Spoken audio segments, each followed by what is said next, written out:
If your Honda Odyssey is stalling, you might have a cracked air hose. This one is in pretty bad shape. Let's go ahead and remove the old hose.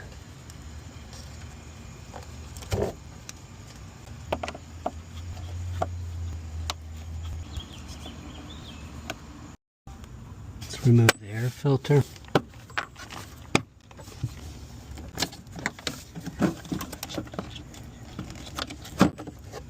Alright, you'll need a 5.5 millimeter on some of these cars to fit.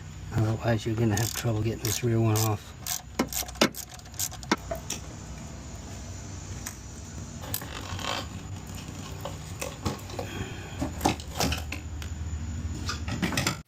Now make sure your hose clamps are lined up correctly.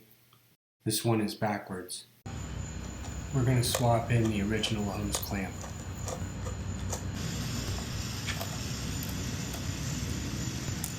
Alright, let's put the hose back on the way it came off.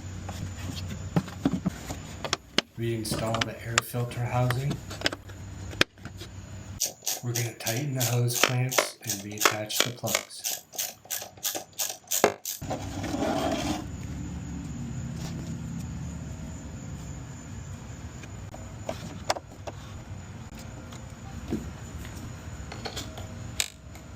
All done.